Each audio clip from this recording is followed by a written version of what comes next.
mysteries abound around the world, from strange lights in the night sky to ghostly apparitions passing from one realm to the next. From the great pyramids of Egypt to what lies beneath the depths of Loch Ness. From Bigfoot to Atlantis, they are all mysteries waiting to be solved. Join Laurie Phillips, Lauren Smith, Graz, and Billy Simmons as they search for the truth on Night Callers Radio.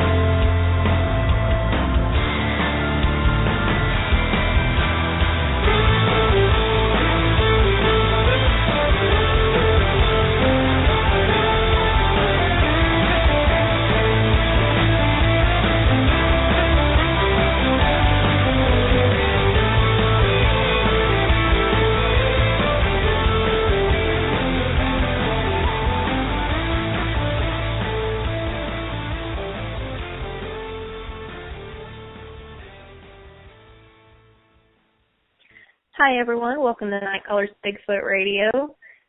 It is June 4th, 2015, and you're here with Laurie Phillips, Graz, and myself, Lauren.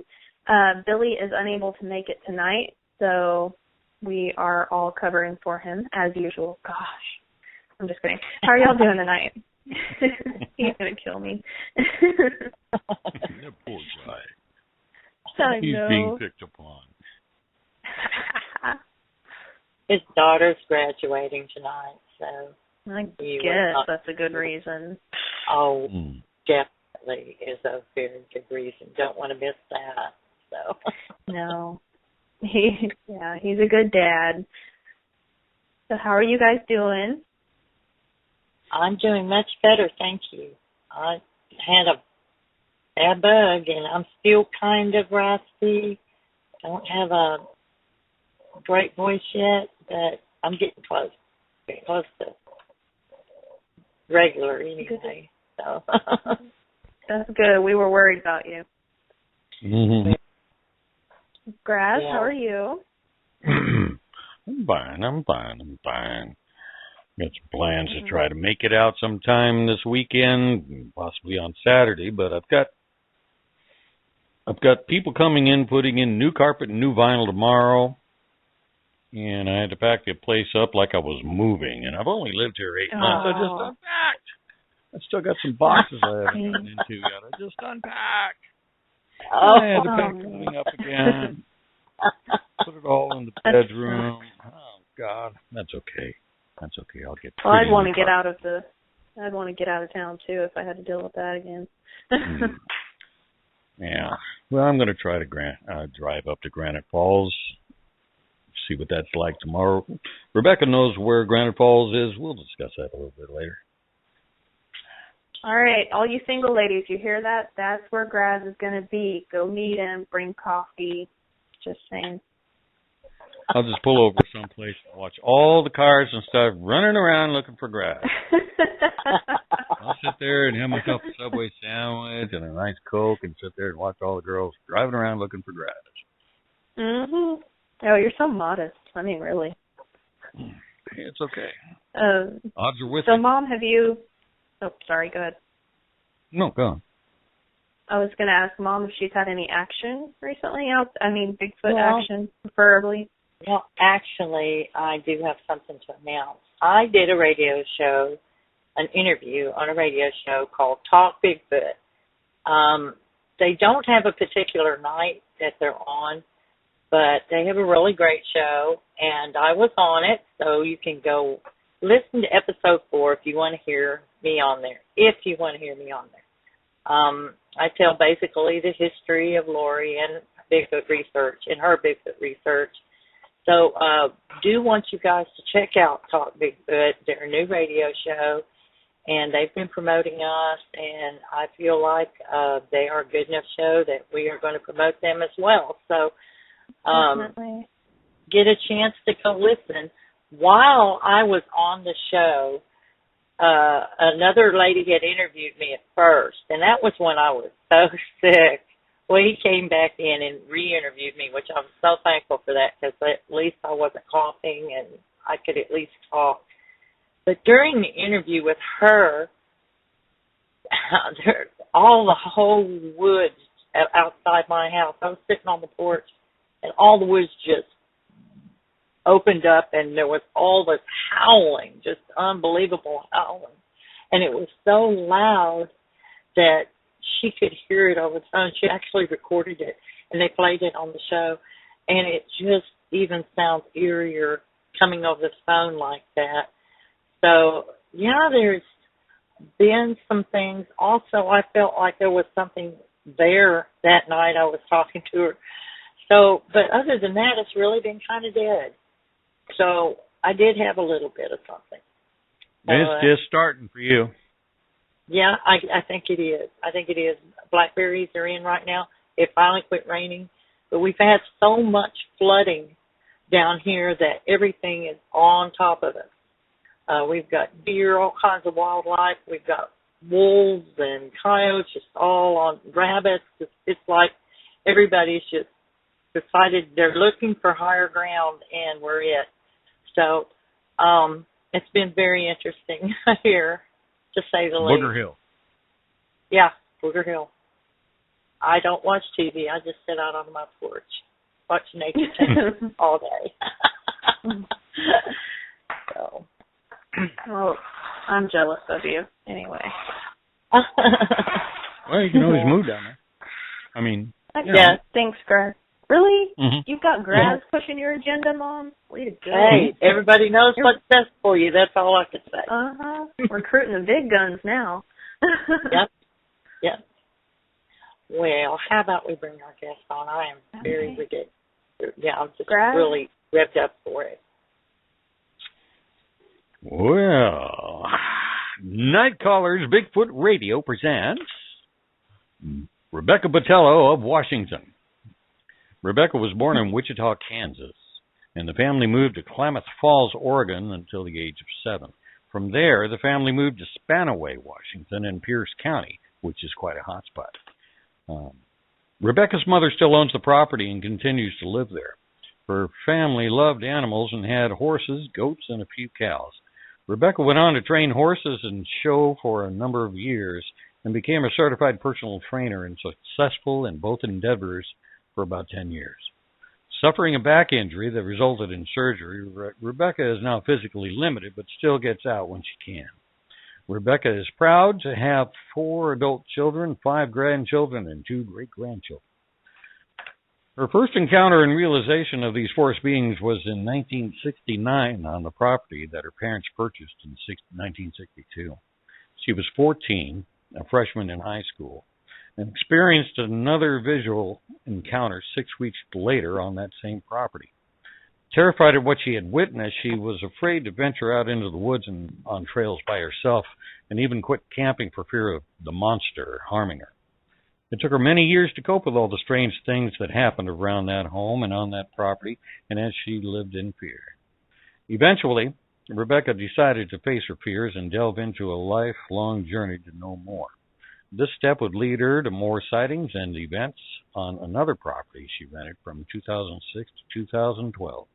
Join us as we continue the series of North American Sasquatch Researcher as we introduce Rebecca Buttelo of Washington. Thank you very much. Well, good evening, everybody.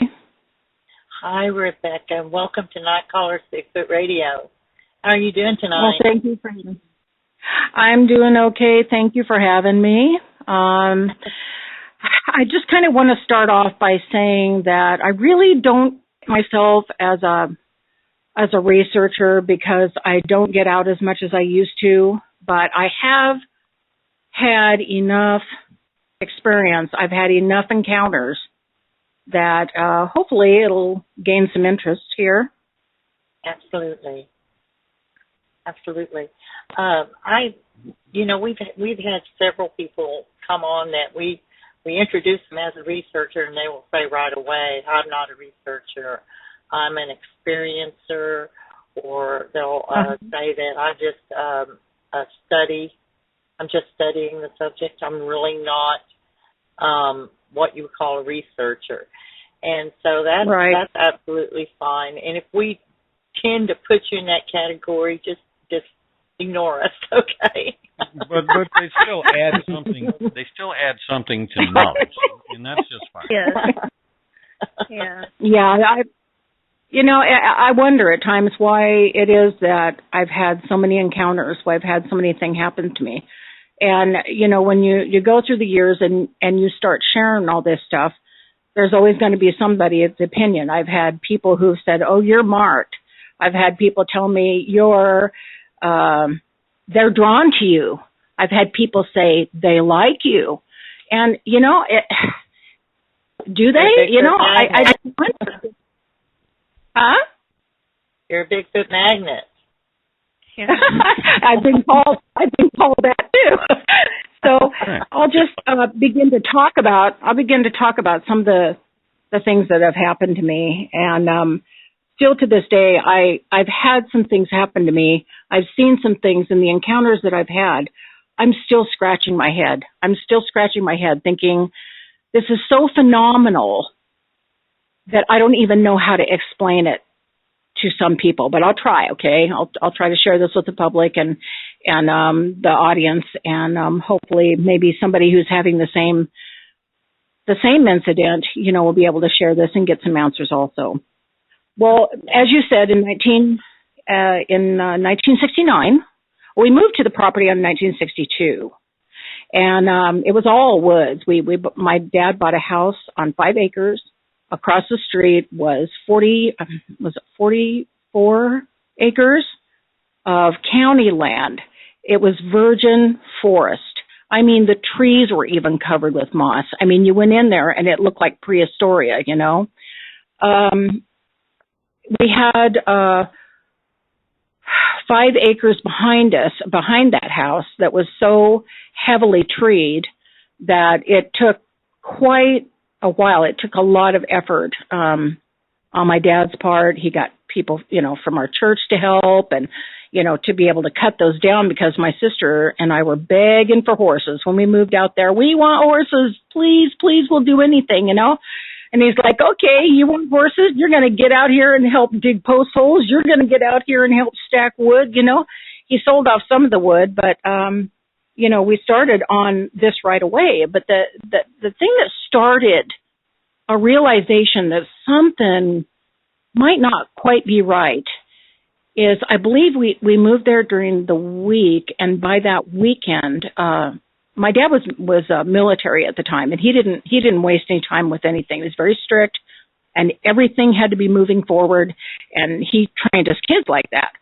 So by that weekend, we decided to all walk across the street into that county land. It was just thick moss. Nobody had ever been out there. And we walked out there into, a little ways, I would say maybe 30 feet into there. And we started seeing these prints, these footprints, and they were deep down in that moss. And there would be this trail that led off to the left. There'd be another trail that went off to the right. There was just these prints everywhere. Well, including myself, I have 6, brothers and sisters, and 4 sisters, including me, and 2 brothers. And then there's my mom and dad.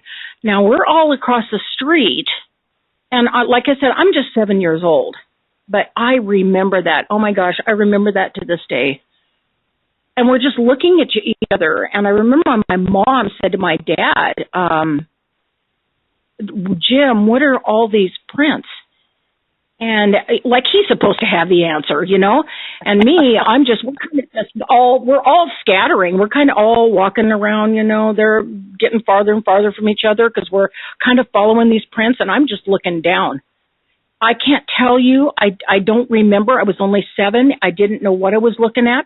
All I saw was these huge prints, and I remember getting down on my knees, and I was leaning down over it, and I was putting my hand inside of it and tracing these huge. I mean, my hand was like dwarfed in these prints, and I was just like, what? And there was a kind of a funky, I don't know. It wasn't real heavy, but there was an odor in the air. And I wish I could tell everybody. I wish there had been a way that I knew then what I knew now, because I am telling you what, at that time, during those years, it would have been a researcher's dream to come out there. But I didn't know. I didn't even know what this was. So my dad passes it off, and he tells everybody, oh, somebody probably is faking it, and faking what? Well, why would my dad say that to begin with? You know what I mean? I mean, we're just kids. But I think a lot about some of the things, the way they were said. Well, somebody must have strapped some wood on there, and they're walking around. Come on, kids, let's go. Kind of like that. And so, of course, my dad's not going to say, hey, I'm scared. Something doesn't feel right. Let's get out of here. But he's also of kind of the scientific kind of mind, where you prove it to me, I want to see it or I'm not going to believe it. So we got back across the street and we're all scratching our heads and looking behind us over the road. And my dad, like I said, was very, very strict. Like, get over here and get this done. Get over there. We had homework. We had school. We had, chores every day. And, my dad really didn't give us a lot of time to think about things, but I'll tell you that things started happening almost the first night that we were there. I mean, we would all the beds were set up and everything, and we were laying down and going to sleep. And we came from Oregon. The house that we were in was kind of in a suburbia kind of an area. And there was a wheat field across the way, but we didn't down in Oregon where we were more in a nice, tidy little neighborhood, and it didn't have trees and forests all around us. And we were very near Hogsback Mountain, for those of you who know about that, but that's what we knew it as, Hogsback Mountain. And so when we got up here, it was like kind of creepy and kind of cool at the same time because there was trees. Our whole house was encompassed in forest. It was everywhere. And there were hardly any houses back then in that day, very sparse, just a house here and then down the street, another house. Well, so things started happening. It very creepy to you, Rebecca, didn't it? Creepy? Huh? Kind of creepy? Was it creepy to you, this place? Kind of was, yeah. I kept getting this creepy feeling. I'd look out in the back and I would just see all these trees, and there was so much forest, and the trees were so close together that it was gloomy. It was that dense that it literally created kind of a gloom, inside that area. So it was dark all the time. And I was kind of glad to hear that my dad had decided, he agreed to, buy horses, but first we're going to cut down all those trees. And I'm like, wow, we'll get some daylight in here, because it's kind of creepy feeling out there, So we spent quite a long period of time cutting and fencing and, and we did manage to get 2 horses and a goat. So and did anything occur during this time, Rebecca, that you guys were clearing? Did anything occur other than you finding the tracks?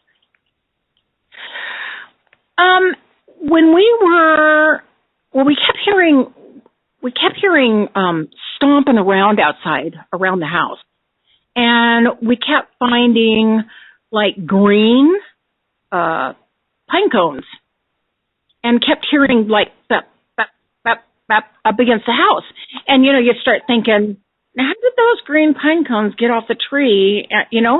I'm looking at it backward now, and I'm thinking, they were probably throwing pine cones at the house. But, once again, I was dumber than a box of rocks. I didn't know anything, I didn't even know what a Bigfoot was. I'd never heard of it. No, I'd never heard a whisper of it. I didn't even know they existed. So, you're hearing all this stuff and your dad's passing it off as, stop thinking about all that dumb stuff, quit talking about it. Pine cones are falling off the trees. Go, do your chores, that kind of thing. And, I was always asking a lot of questions and So we were out there. My dad was cutting down trees and had some people come in, sold off some of the trees. I think it went to a lumber company. And then a lot of it, we brought in a splitter and axes and started chopping up a lot of that stuff, splitting it and using it as firewood, because we had a fireplace. And And my dad would leave these piles of split wood. And the wood, somehow, the next day, after my dad get home from work, he'd get mad at us because he'd say, what are you guys doing out there messing with the wood pile? And we're like looking at each other. Well, my dad raised us, he was almost like mean-spirited, you know, and he, if he thought that we did something or messed with his stuff or his tools, he lined us up all military style, and the belt came out, and guess what we got? And it wasn't fun either. So, you know, he's like, who's messing with us?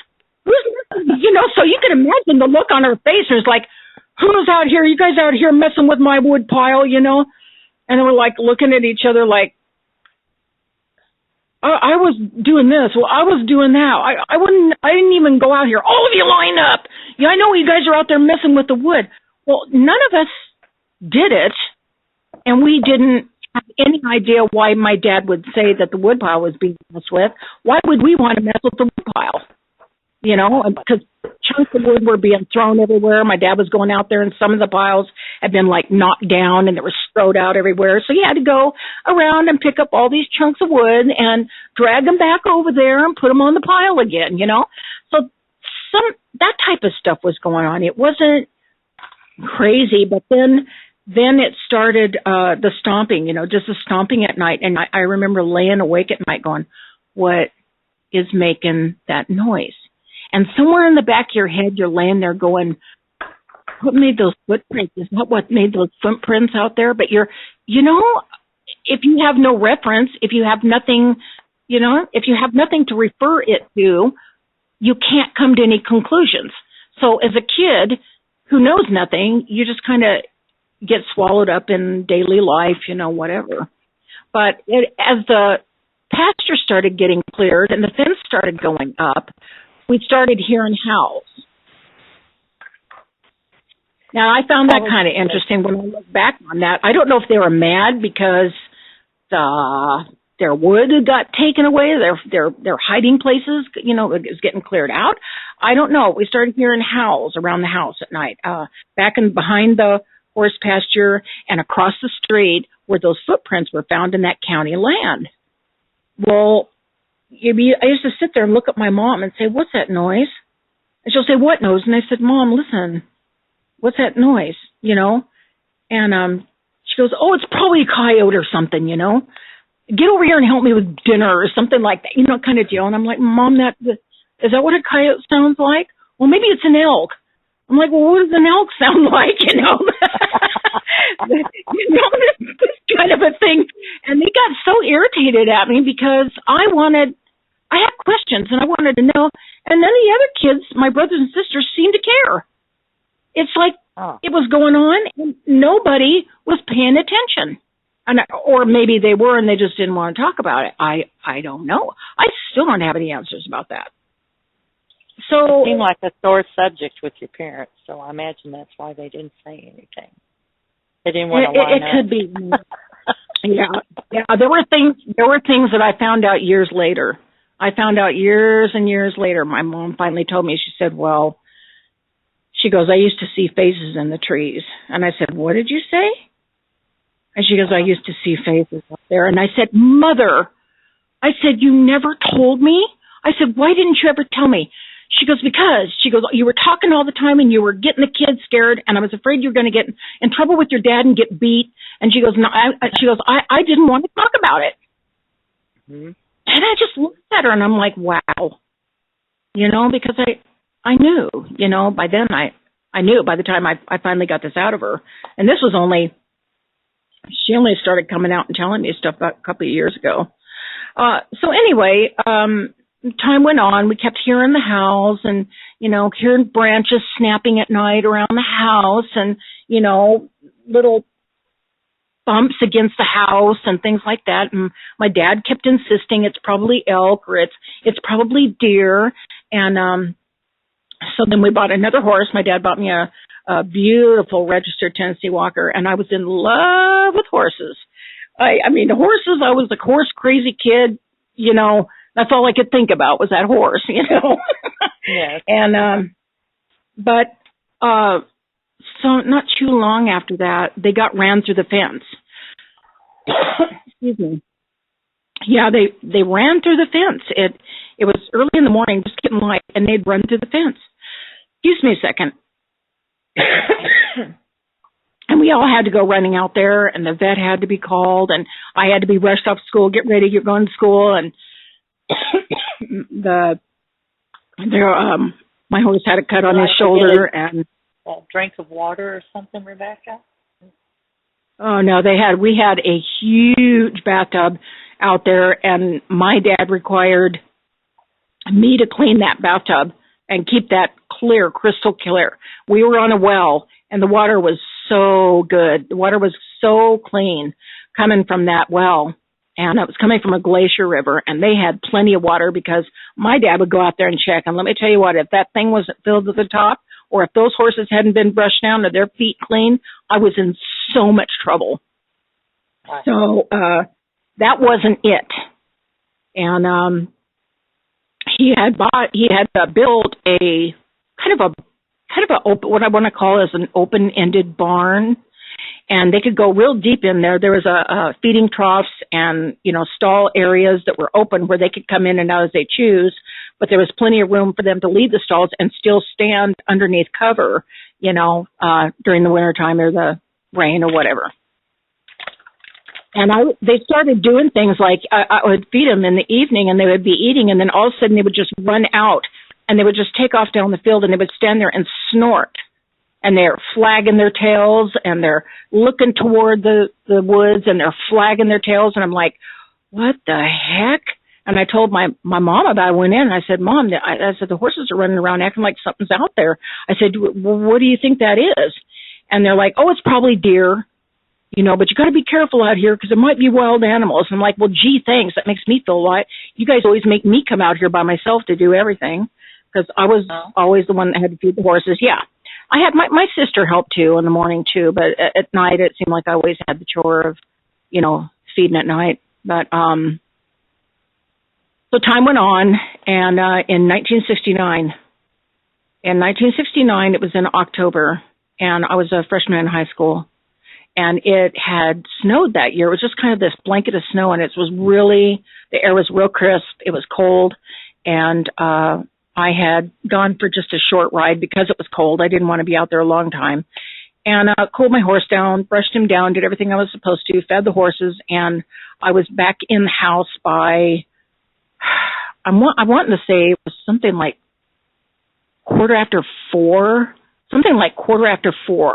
And I remember that my mom gave me permission because my dad was outside with my two brothers in the backyard stacking some wood, splitting and stacking some wood, and they were going to put cords of wood up against the house so we could just readily go out and get wood to burn.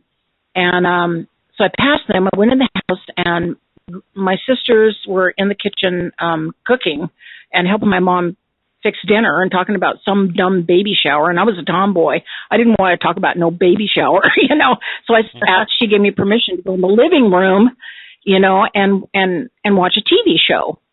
So I don't know if any of you guys remember that comedy F Troop. Yes. Any of you guys remember that? We're old. Okay, well, we remember them. Like, oh no, I'm not telling on my age. But I took a wooden chair and I drug it in there and into the living room, and the TV was facing on the inside the house, and we had a huge plate glass picture window. It was huge, and I actually took the chair. Huh? I said, "Oh God, keep going. I know what's happening." Yeah, I know. You know what I'm going to say.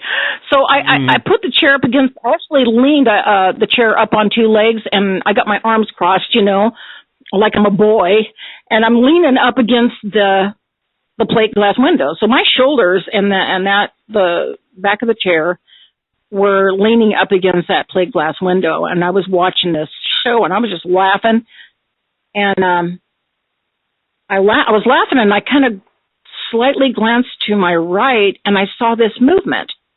And I wasn't paying too much attention to it, and I just kind of turned around as I was laughing, and then I turned back to the TV. And I don't know how it is that the human mind works that way, But I looked at this thing, but it's like it didn't register for a second or two. And all of a sudden my mind just flashed this picture, and I just stopped. And I thought to myself, what am I thinking in my head? Did I just see that? And I thought, what was that?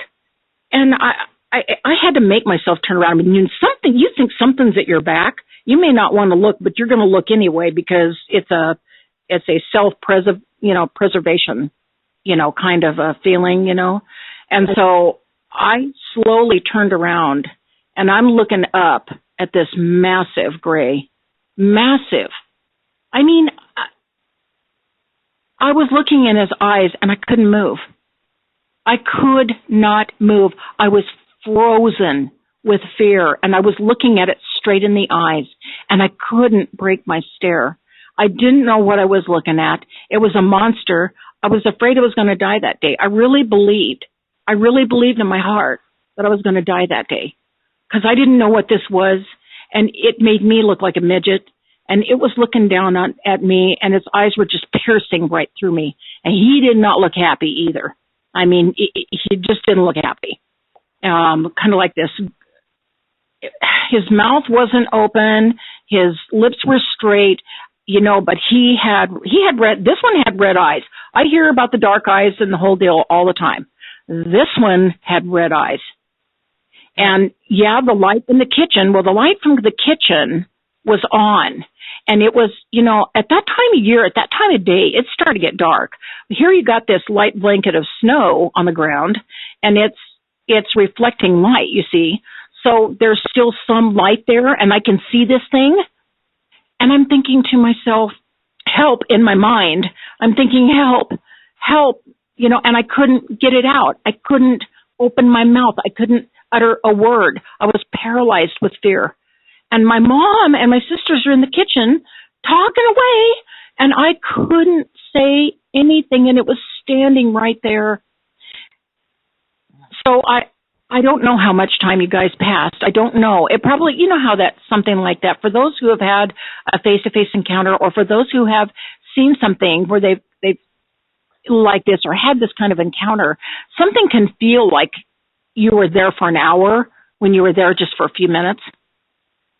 So I can't really say, it probably was not that long. I'm thinking maybe 5 minutes, okay? I'm going to guesstimate that this whole encounter was about 5 minutes, which actually, all these years, seems, that's a long time. Why was it?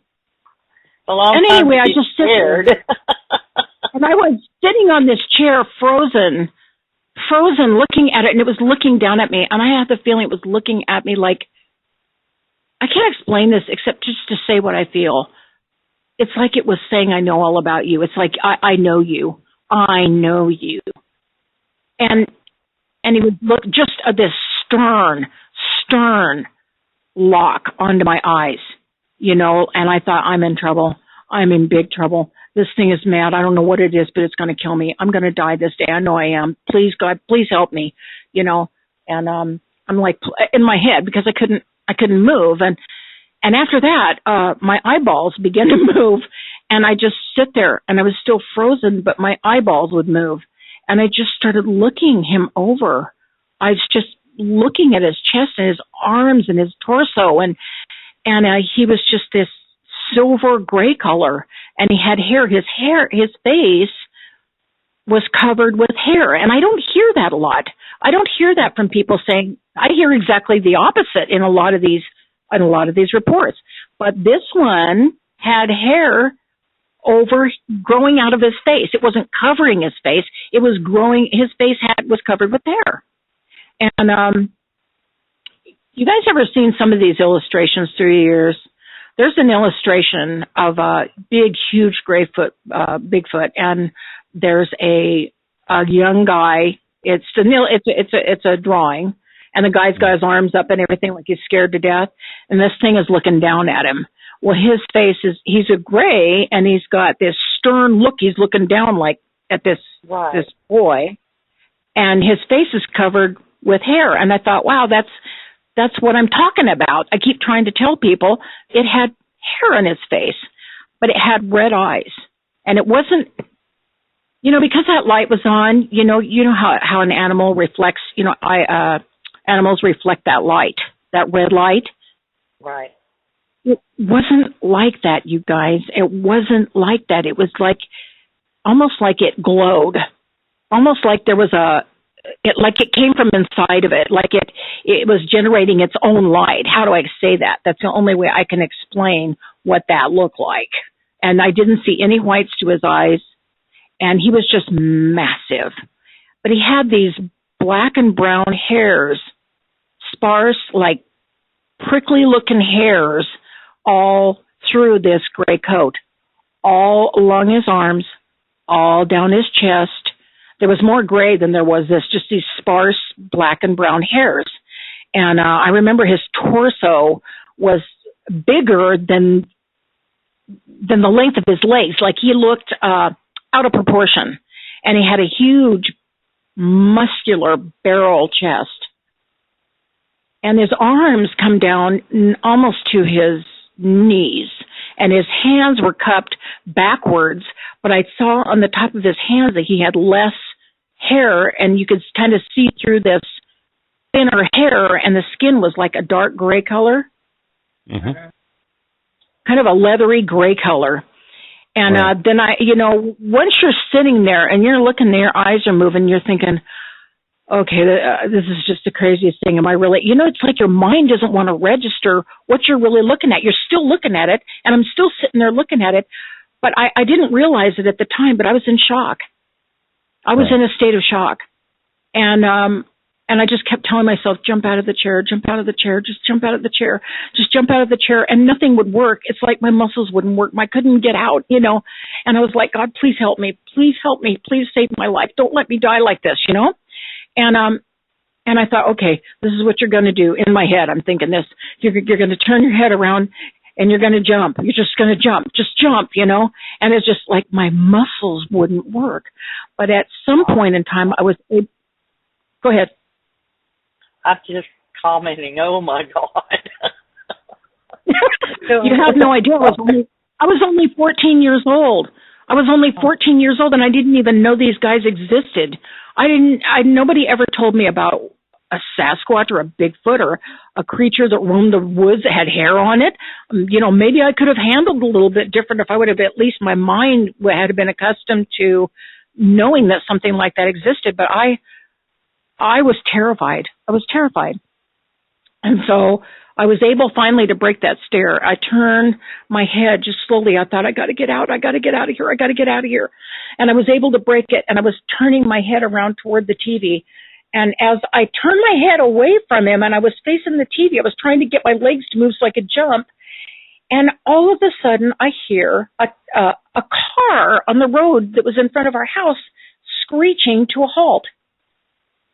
And then all of a sudden, it just burning rubber taken off. And I was able to jump. I don't know what that did, that sound or whatever, but it was like, I thought, it's gone, and I jumped. I was able to get out of that chair. And I just stumbled into the kitchen, and my mom's standing there. My sisters come running up to me, and they're grabbing me. What's wrong with you, Becky? What's wrong with you? And I was just white as a sheet. I couldn't talk.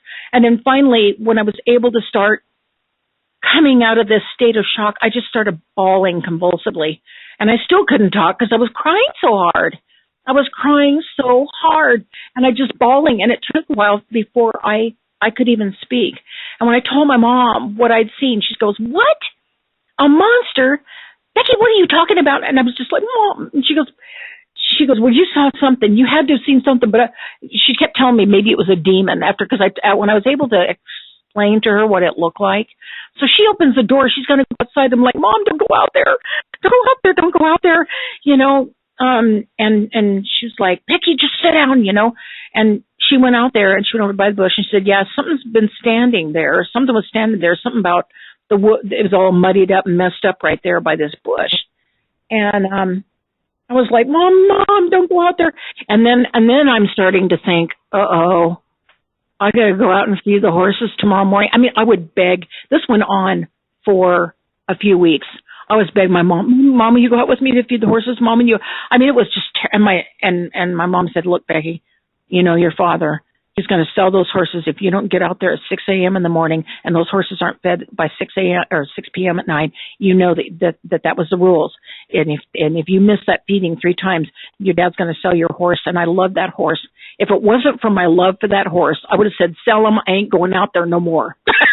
Because that's the way I felt. That's the way I felt at the time. But I had such a deep love for that horse, or those horses. Well, we had 3 of them at the time. I loved horses so much that I was like, I'm just going to pray to God.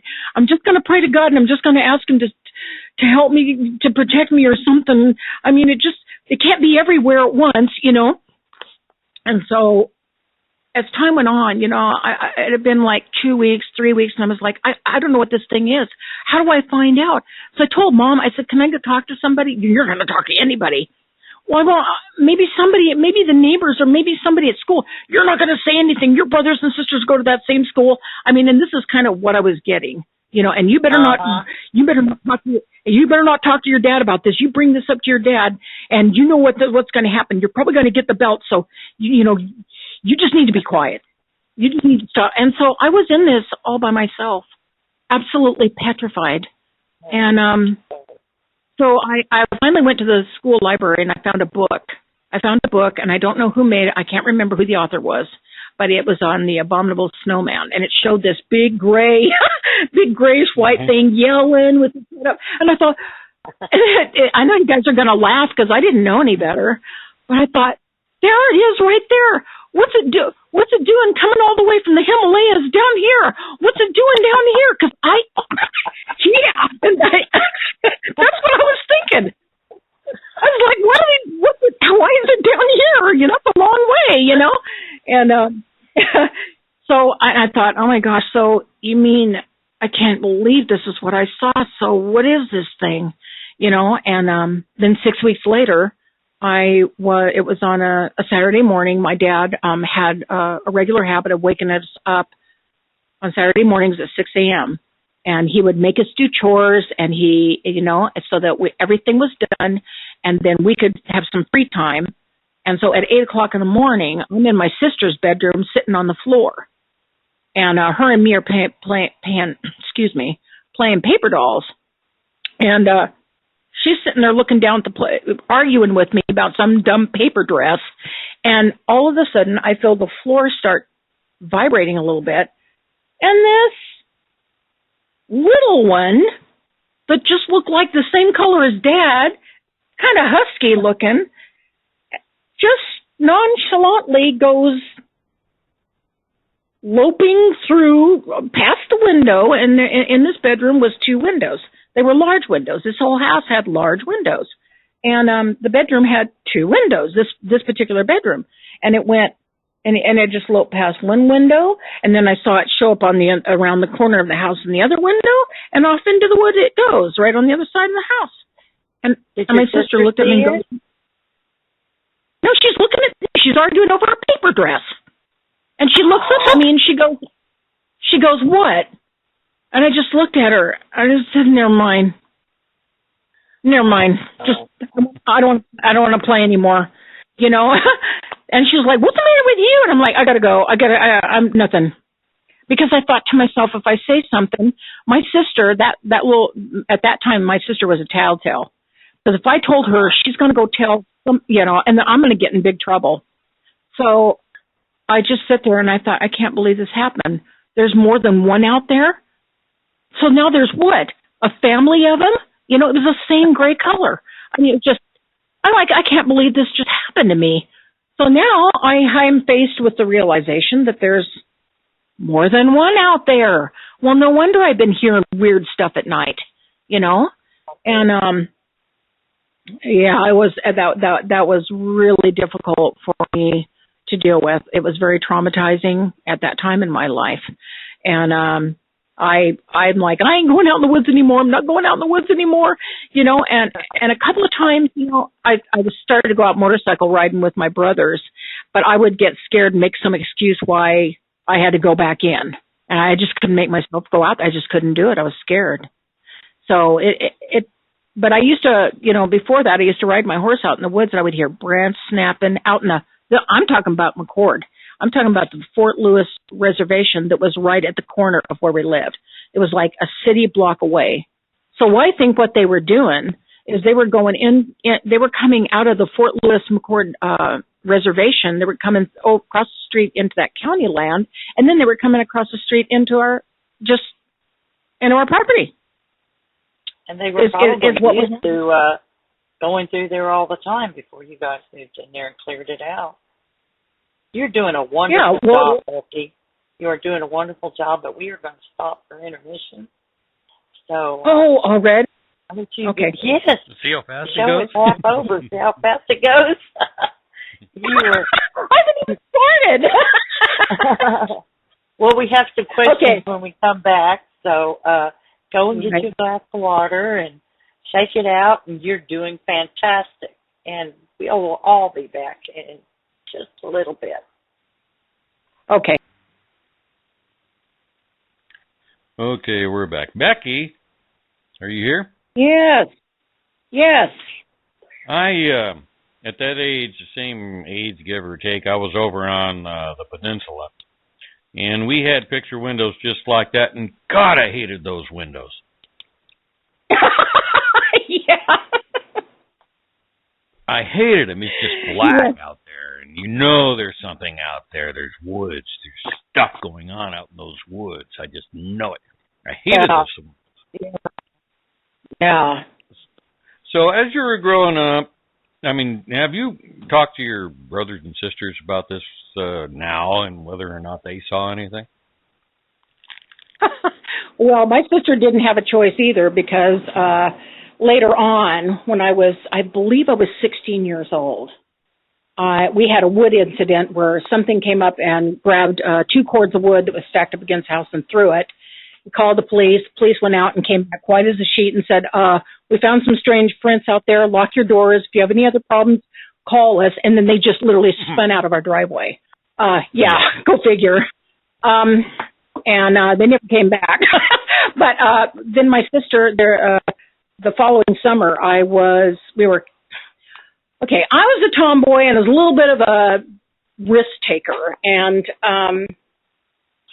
my sister, the neighbors had a camping trailer in the backyard, and they had invited us to spend the night in that camper, and my brothers, got to go through the woods up the hill to the house way up in the hill and spend the night over there because we didn't get a chance to do very many things. I mean, my dad was pretty strict. Well, anyway, to make a long story short, I snuck out of that trailer thinking, you can't be out there. I mean, I really thought this.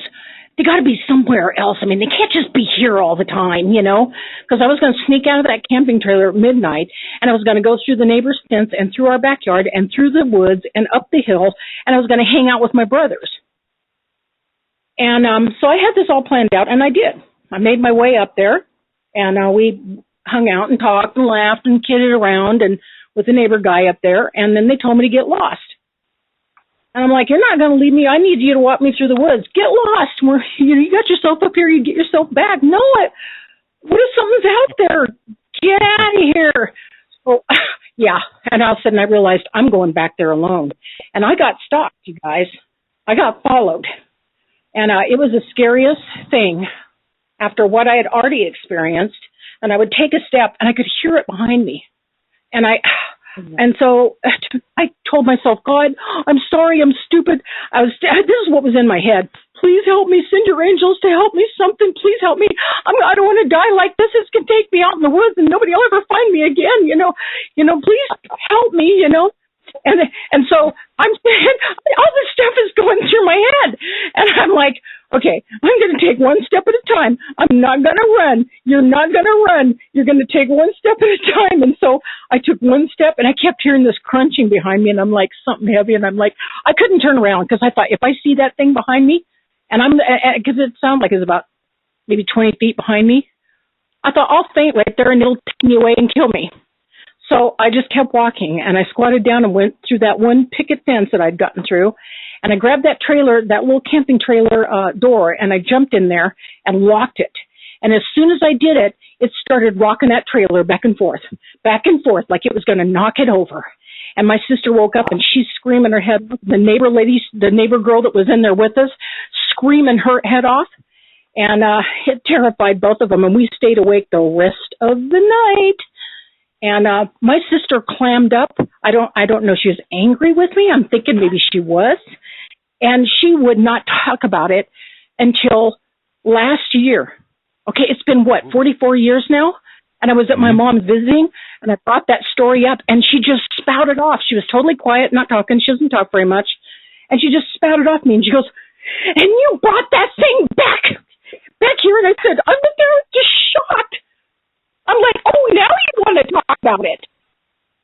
And she goes, everything was fine until you brought that thing back. And I said, oh, so you knew about it then. And she just turned around like, I want to talk about it. So, yeah, and then my brothers went out there camping out across the street, decided they wanted to go camping. And Dad gave them a flashlight and gave them some water and gave them some stuff and gave them a little tent. And they came back the next day, and they're like, that's not funny, Dad. That is not funny at all. And my dad's like, what are you talking about? We know what you were doing out there, you know, and Dad's like, Louise, what is he talking about? And, you know, they're like, you're out there stomping around and hitting our tent and growling and doing things, stomping around all night long. We never got any sleep. We know that was you. And my dad just looked at my mom like, that wasn't me. And I don't know what to say. So, yeah, my brothers, we had, the whole family got to be inundated. The whole family got their opportunity.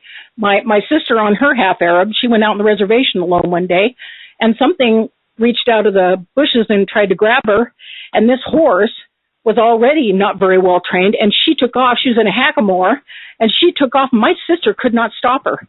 I mean, she was at a dead run, and my sister could not stop her. And she ran across the street with my sister and into the, backyard, terrified, from that reservation. And now, so, the Fort Lewis McChord, they call it the JBLM. Is anybody, are you guys familiar with Washington at all? I live up here. Oh, okay, great. Okay, so what it is this McChord military, this Joint Base Lewis McChord. It's 414,000 acres and has a 126 mile border.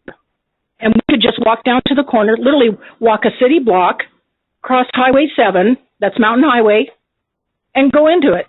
But now it's fenced. It's fenced now. We had all sorts of stuff happen out there that I don't even have time to bring up on this show. All sorts of stuff. And then, so years later, I just kind of got away from all that. I thought, I can't deal with this. This is too much. And I just went on, and I got married, and I had kids, and, joined a gym, and just kind of lived my life away from all of this. And then my dad started boarding horses out there, and I started going out there and kind of retraining some of those people's horses, and discovered I had quite an ability. So, okay, I'll start driving back and forth and going out there. Well, my dad built two new houses on that same property and invited me to come back. And so I thought, wow, I wonder if those things are gone. I mean, it's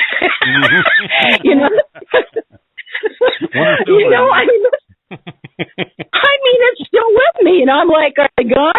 And I'm like, well, you know what? They put the Fred Meyer store out there, and then all this other stuff. And, it's probably gone. They're probably not even around anymore. That's what I'm telling myself.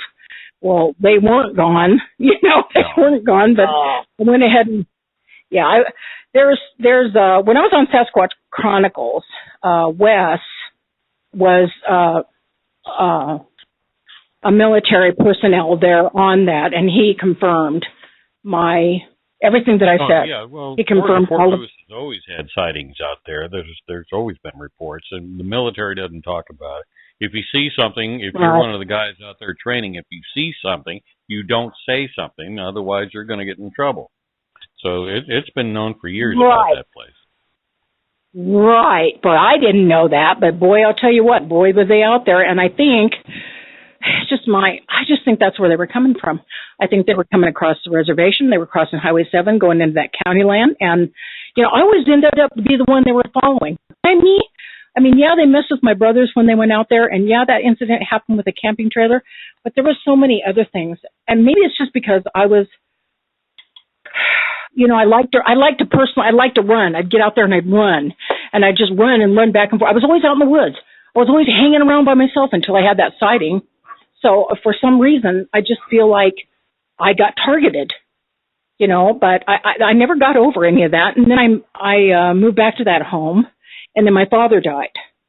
And then my mom wanted to doze that old house down and build a home for herself because she was having hip problems. So I moved out and went somewhere else. And then I ended up moving to this Puyallup property that I mentioned. And boy, you know, I went up to that place and it was lined in woods. Here's this mobile home and it's got the huge yard. And then here's all this woods behind it. And I don't know, I can't explain it to you guys, but I had a feeling.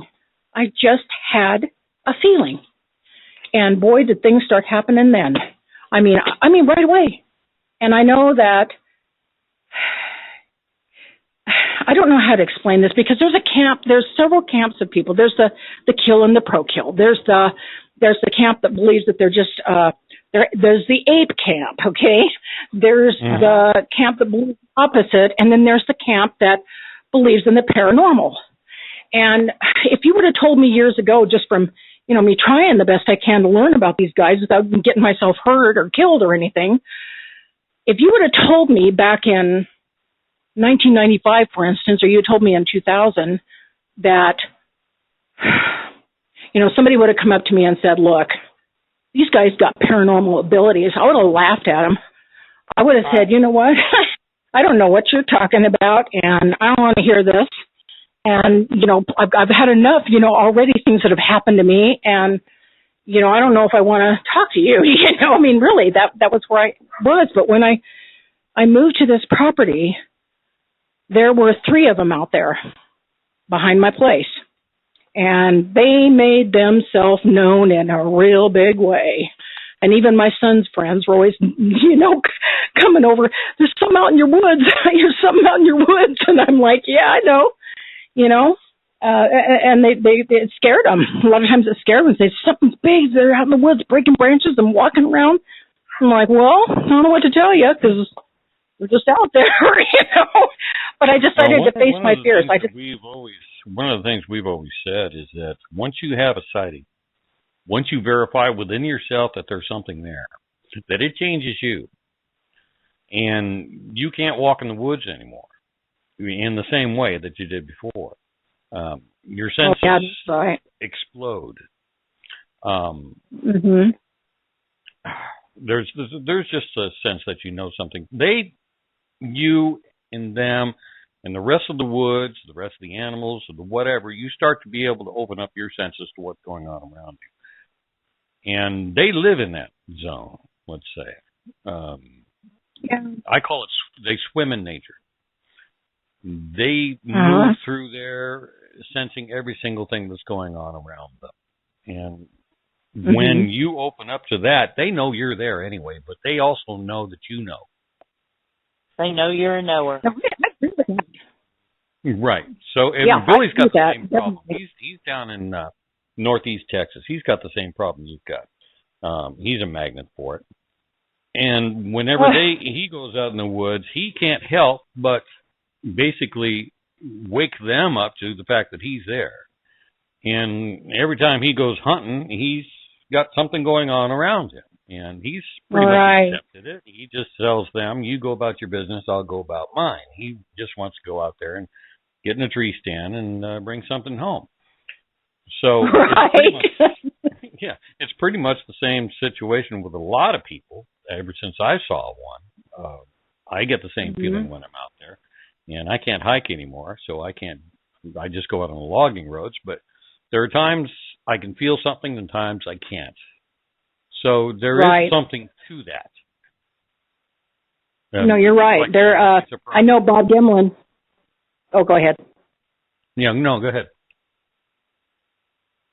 I know that Bob Gimlin had made a statement, and he said that if he would have known then what he knows now, he would have put his gun down and talked to him. Yeah, it's a pretty big statement. That brings a lot of, causes a person to ponder a lot, on what these guys really are. And still to this day, I mean, DNA is coming out, and they're finding the mitochondrial DNA on the female side is 100% human. On the nuclear DNA side, it's coming out to be completely of unknown origin. Some people saying that unknown is primate, but it's not coming up primate, it's coming up of unknown. And, I've had so many things happen to me on this new property in Charlotte. I mean, I had one trying to get in my back door, and my neighbor saw it and said it was a huge, gigantic, tall guy. And I'd gone out looking for my cat, and she goes, "My boyfriend's running to get the gun." And I'm like, "Why?" "Because you shouldn't be standing out there. Somebody's trying." And I said, "What do you look like?" And she goes, "He's like super, super tall, and he was had a jumpsuit on." And I'm like, "Why are you saying that?" And she goes, "Because he was all in black, and he was trying to get in here. It was on your back porch." And I'll put my hand up over my mouth, and I'm like, "Doggone it." That's why I had one of those stupid, cheap little alarms, that you have a battery in, and you turn it on, and if anything, vibration happens, it starts going off, making that shrill noise. That used to happen all the time. Something growled at my son one day when he went out, and he went past there to go with his friend's house, and the thing growled at him. My son called and said, "There's something out there. I've never heard anything like that in my life." And then they would come, and then they started taking, I've seen them. They let me see them. I have seen them out there. I walked up to one within, you guys, seriously, within 25 feet of one. And this one looked like, I don't know if it was old or sick, but it was pretending it was part of the tree. I was leaving for work, and I thought, "What's wrong with that tree?" And I kept looking at it, and I thought, is there something on that tree? So I got out of my car, and I walked across the yard, and I'm standing there, and I'm like, I can't believe what I'm looking at. And here was this Bigfoot that was had its arms. It was leaning up the tree and had its arms up along the branches, and it had its head up under one of the branches, and it was looking up, and it kept looking up, and it wouldn't move, and it just kept staring up, like its eyes were just fixed up. Well, I don't know why it wasn't looking at me, but I was like, I can't believe I'm standing here looking at this thing. It's pretending to be part of the tree. So I just started backing up. I didn't even want to turn around. I'm just backing up. I thought, I can't believe it let me get up this close to it, and I can't believe I'm standing here looking at this. So I know I'm telling you guys something sensational, but it really happened. I've seen them. I've seen them in the moonlight, through my bedroom window on a full moon one night. It was standing there, and I couldn't believe I was seeing that. They'd taken my garden ornaments and given me rocks instead. And then there was the park, well, the area that went shopping at. So yeah, pretty interesting rocks. But I've had a lot of experiences, and I keep thinking, am I targeted? Are they trying to hurt me? Why do I keep having all these experiences? And my girlfriend Judy, who's on right now, who hasn't even had an opportunity to talk, has had some really strange things happen with her also. And I'd like her to have the opportunity to, talk a little bit about that. But, I told, she's on. She's on right now. Yeah, she's got a voice. No, I'm pretending to be silent. You're busted. Yeah. Come out, Judy. Come out wherever you are. No, I'm in my stealthy mode.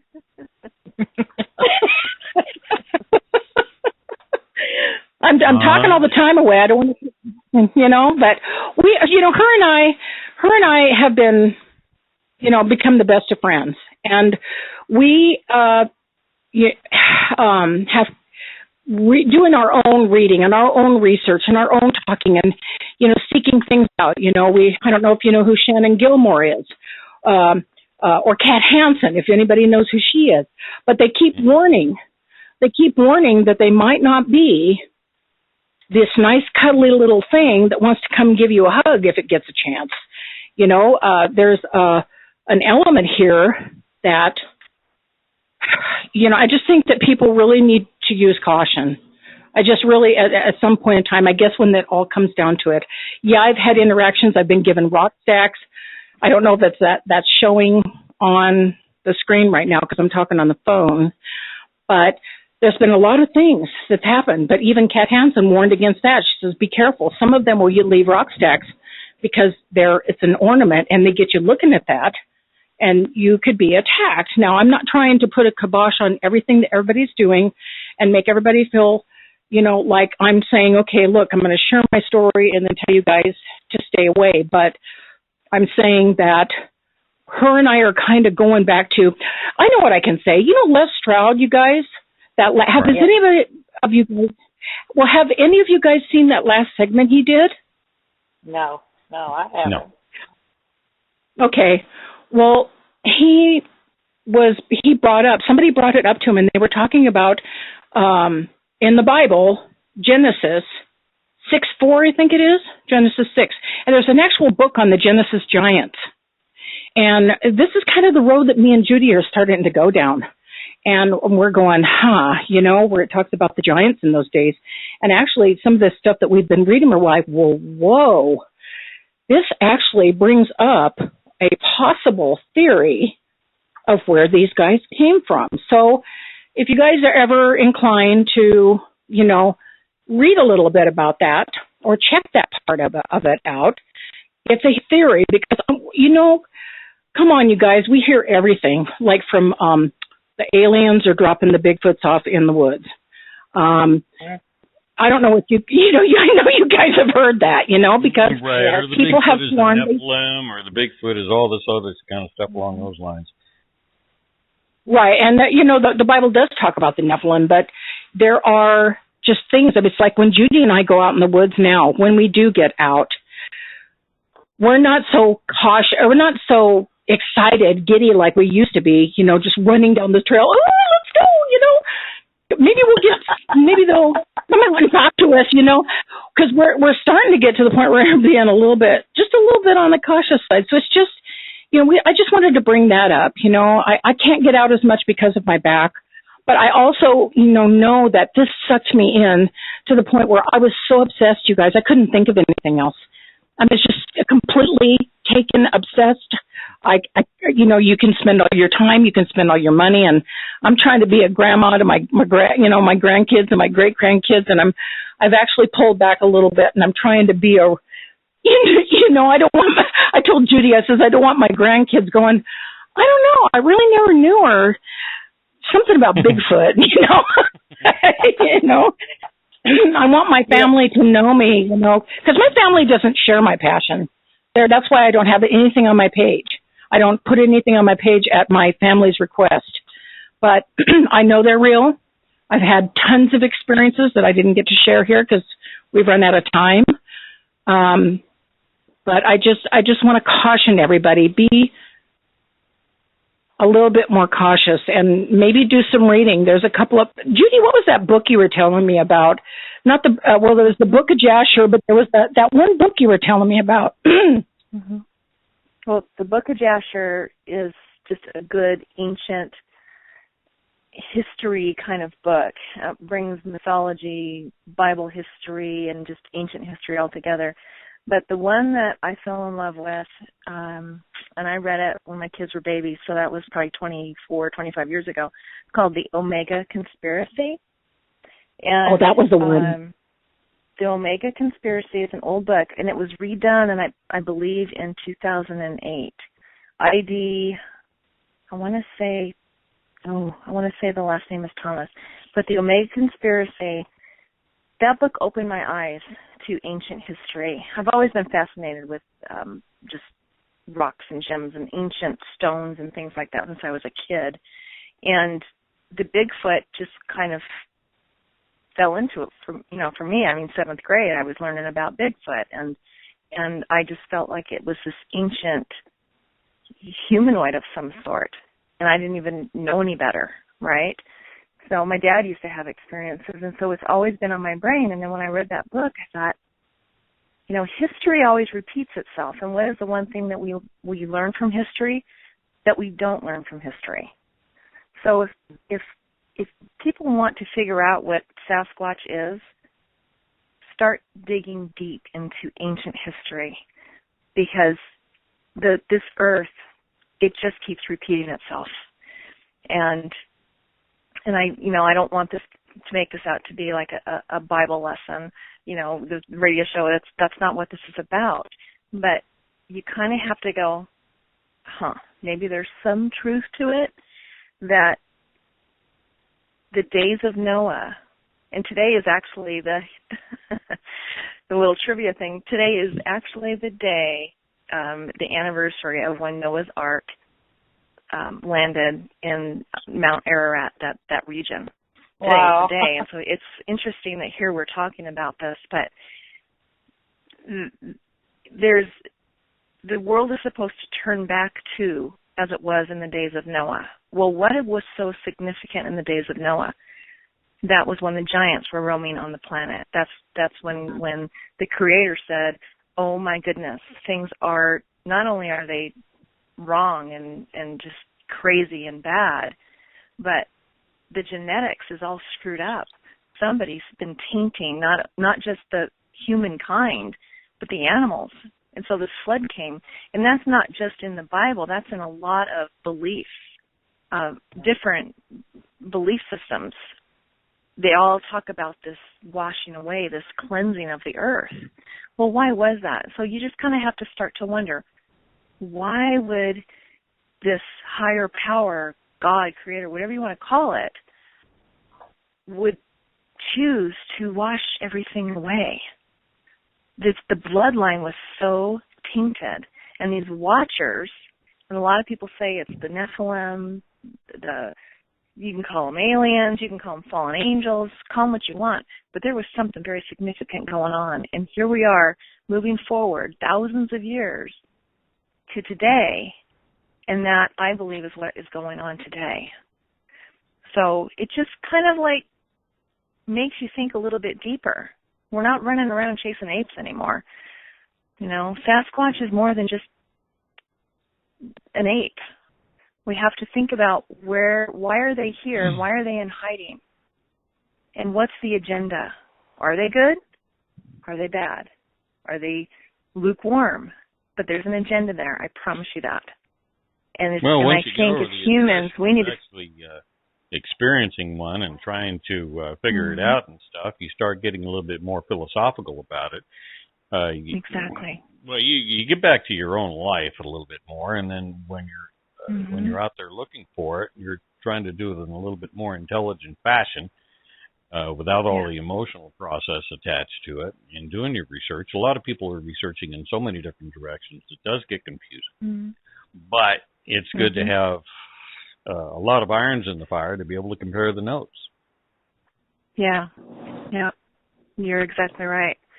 Yeah, it's a very vast subject. I mean, there's so many bits and pieces, and if we could just all come together and not judge each other, there's so much. That's, Becky and I, when we met at a Sasquatch function, and we hit it off, and we're great friends. She's my best friend, and I'm so thankful for the opportunity to meet her, because I was struggling with the gossip. I was struggling with, one research wanted to get more evidence than the other, and then they badmouth each other, and I'm like, no, we need to come together and not badmouth what one person is doing over in Idaho and the other person is doing in Canada, and the guy down in Texas. It's ridiculous. Or you can just let it go. I just don't have time for that. So I just kind of pulled away from the whole Sasquatch groups because of that. It's like, I'll figure this out on my own. Thank God for Becky.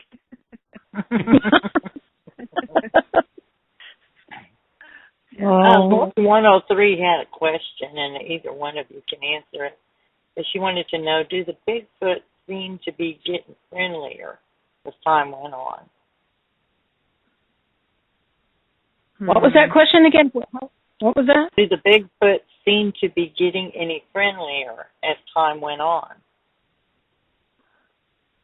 Well, there was more interaction. I mean, the more they'll be frequented an area, the more activity we got or the more response that we got. Yeah.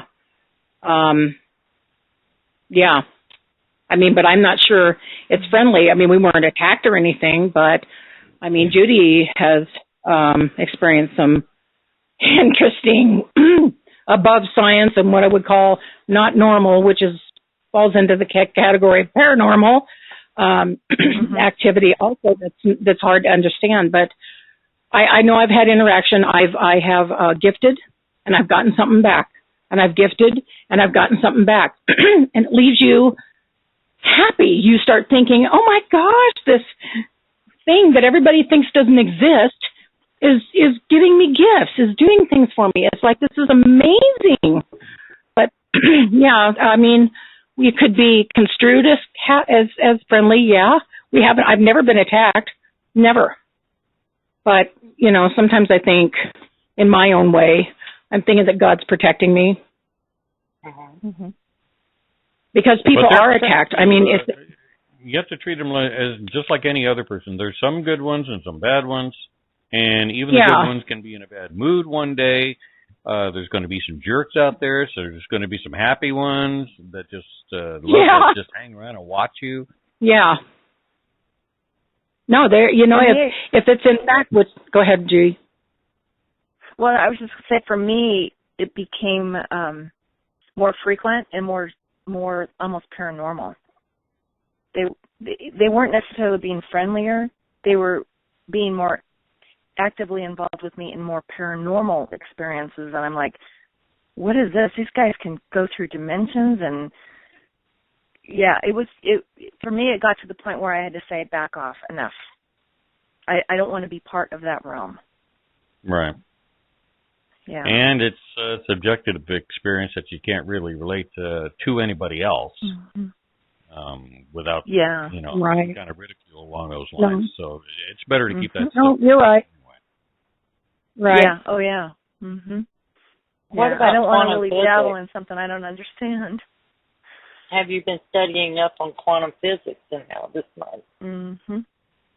Yeah, it's a big part of it. Big part of it. You guys are probably really familiar with Ron Moorhead and his studies, and then quantum physics. Yes. Yeah. I would encourage anybody that's interested to look at what Ron Moorhead has been writing about and studying, and he's really opened it up a lot. Well, in the next 6 minutes we have left. Yeah. Go ahead. Go ahead, Grass.